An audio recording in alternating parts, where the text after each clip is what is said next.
सूरज की सुनहरी किरणें घने जंगल की शाखाओं से छनकर नीचे गिर रही थीं, मानो धरती पर सोने की चादर बिछा रही हों।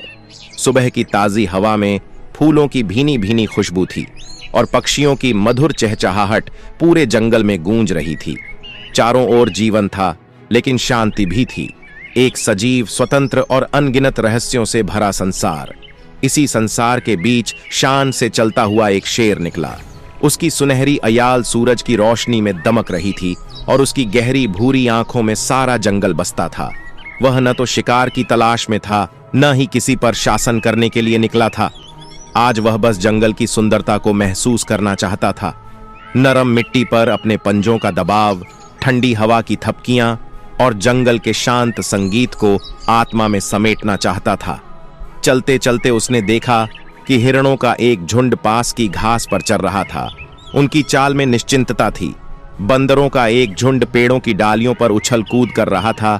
उनकी चंचलता जंगल की जीवंतता को और बढ़ा रही थी। शेर ने एक लंबी सांस ली। यह जंगल उसका घर था और यहां हर प्राणी स्वतंत्र था।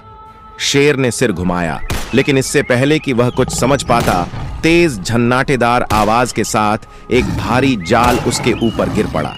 उसने झटपट छलांग लगाकर खुद को छुड़ाने की कोशिश की, लेकिन जाल मजबूत था। उसकी दहाड़ पूरे जंगल में गूंज उठी, एक ऐसी दहाड़ जिसमें गुस्सा, डर और लाचारी सब था। पास ही एक इंसान खड़ा था, एक शिकारी। उसकी आंखों में निर्दयता थी और होठों पर एक विजयी मुस्कान।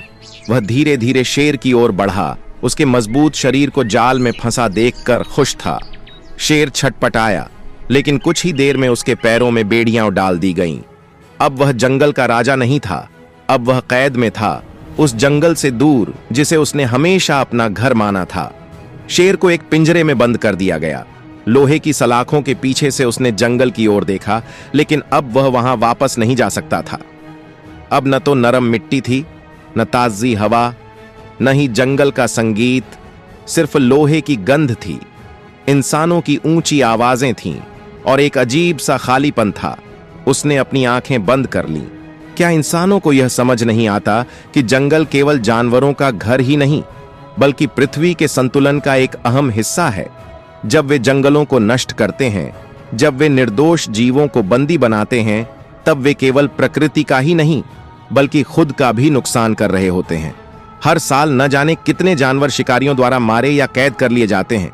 जंगल सिकुड़ते जा रहे हैं और इंसानों की लालच बढ़ती जा रही है। लेकिन क्या यही भविष्य होना चाहिए? अगर हम चाहते हैं कि यह धरती जीवंत और खूबसूरत बनी रहे, तो हमें इसे समझना और संरक्षित करना होगा। हमें यह सीखना होगा कि जानवर भी हमारी तरह इस धरती पर जीने का हक रखते हैं। वे केवल जंगल का हिस्सा नहीं, बल्कि इस दुनिया के जीवन चक्र का अभिन्न अंग हैं। शेर अब एक पिंजरे में था, लेकिन उसकी आंखों में अभी भी जंगल का सपना था। एक सपना जहां हर जीव स्वतंत्र हो, जहां प्रकृति अपनी पूरी शान से खिल सके और जहां इंसान और जानवर एक दूसरे के अस्तित्व का सम्मान करें। दोस्तों, वीडियो पसंद है तो लाइक, शेयर, सब्सक्राइब करना ना भूलें।